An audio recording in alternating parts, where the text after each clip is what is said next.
Avec les frères Ninos, les coachs spéciaux, conseil spécial du président. Le Congo, nous sommes à vous. On arrive. Congo-Brazza, Congo-Kinshasa, l'Afrique centrale en général, l'Afrique du nord au sud, de l'est à l'ouest. Bientôt, c'est la nuit du livre que nous lançons.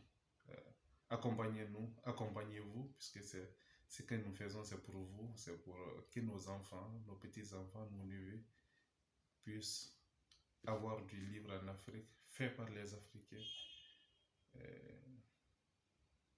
Voilà un peu les messages pour 2022, la nuit du livre africain à Brazzaville. Merci. Oui, président, le président ne s'est pas présenté. Sekou Fofana, éditeur malien, euh, président d'AfriLivre. AfriLivre, c'est l'association panafricaine des éditeurs de livres au sud du Sahara. Oui, président, là nous sommes présentement à Libreville, au Gabon. D'abord, quelles sont les impressions des 72 heures du livre parce que nous étions dernièrement à Conakry. J'ai fait le compte rendu au Congolais, à l'État congolais, à la direction départementale et générale du livre sur ce qui s'est passé. Mais est-ce que toi, en tant que président d'AfriLivre, tu peux dire un mot à propos des 72 heures du livre d'abord? Les 72 heures du livre de Conakry aujourd'hui est un rendez-vous important du livre en Afrique. À l'instar d'Abidjan, de Dakar, de Bamako, Conakry veut instituer un marché du livre. Comme on l'a dit, il y a la photographie à Bamako, il y a les arts à Abidjan. Conakry veut faire de Conakry la capitale du livre africain. Les acteurs de la chaîne du livre de Conakry s'investissent pour que les livres deviennent l'objet qui attire le monde vers Conakry. C'est très important. Puisque si nous-mêmes, nous ne faisons pas d'action qui incite la jeunesse à aller vers les livres, aujourd'hui, nous incitons nos enfants à aller plutôt vers les stades que plutôt vers les bibliothèques, les points de lecture, les écoles. Or, l'avenir est dans les écoles, l'avenir est dans les livres. Les présidents sont devenus présidents, c'est parce qu'ils ont lu des choses. Les ministres, c'est parce qu'ils ont lu des choses. Et pourquoi nos enfants ne devront pas lire? Pour eux aussi devenir des présidents, des ministres, des cadres de nos pays. Donc c'est pourquoi nous appelons nos frères, où qu'ils soient en Afrique, à mettre en place les structures nécessaires pour que l'enfant africain puisse également lire. Qu'on ne puisse plus dire que nous sommes une société de l'oralité. Ce n'est pas vrai que nous soyons une société de l'oralité. Au XIIIe, XIVe et XVe siècle déjà, à Tombouctou, on écrivait. Les manuscrits de Tombouctou en témoignent. Donc nous ne sommes pas qu'une société de l'oralité. Nous sommes également une société de l'écriture et de lecture. Puisque si on écrit, c'est forcément pour que quelqu'un lit. Donc, l'écriture et la lecture sont au centre des intérêts d'AfriLivre. Vulgariser la connaissance, elle ne doit pas être réservée à une élite, à une poignée, à quelques élus. Elle doit être démocratique, vulgarisée et accessible à tous.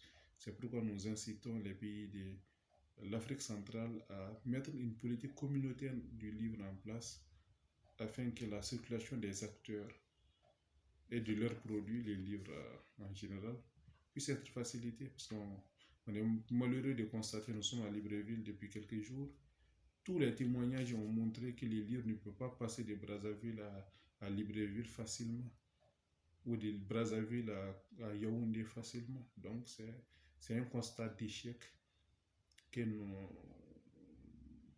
nous déplorons et nous pensons que si les politiques nous aident, nous pouvons faire mieux. Nous pouvons faire circuler les livres de Dakar à Brazzaville, de Dakar à Libreville, de Bamako à Yaoundé.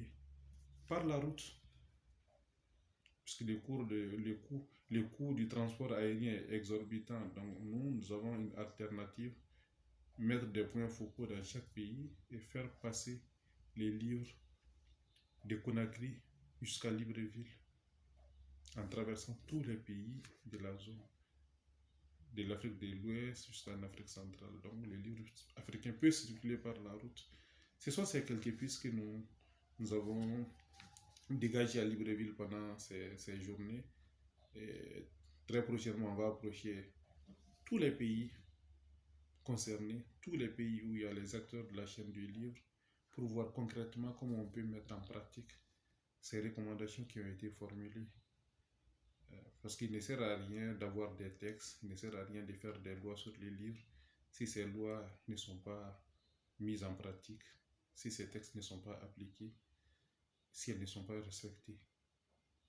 Nous sommes des hommes, c'est vrai, nous avons des insuffisances, mais quand on prend des engagements communautaires, quand on prend des engagements pour l'avenir de nos enfants, de nos petits-enfants, l'avenir de nos pays, il faudrait qu'on arrive à donner suite à ces engagements. Donc le rôle d'AfriLivre aujourd'hui est de mettre face à face les décideurs et les acteurs, qu'on se parle sans langue de bois, qu'on se dise ce qui est possible de faire. Si ce que nous demandons, si tout n'est pas possible aujourd'hui, dans l'immédiat, qu'on nous dise en combien de temps certaines choses peuvent être mises en place, en combien de temps certaines choses peuvent être réalisées.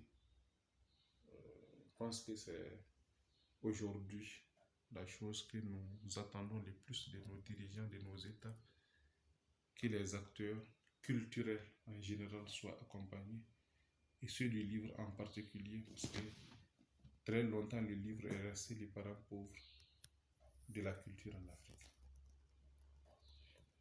Et merci, Président. Qu'en est-il de la rentrée littéraire de Bamako en une minute? En une minute, la rentrée littéraire est aussi un rendez-vous incontournable, puisque depuis quelques années, c'est le rendez-vous majeur de la littérature en Afrique de l'Ouest. Au mois de février de chaque année, nous rassemblons un grand nombre d'acteurs, d'auteurs, d'éditeurs à Bamako pour repenser le continent, pour réfléchir sur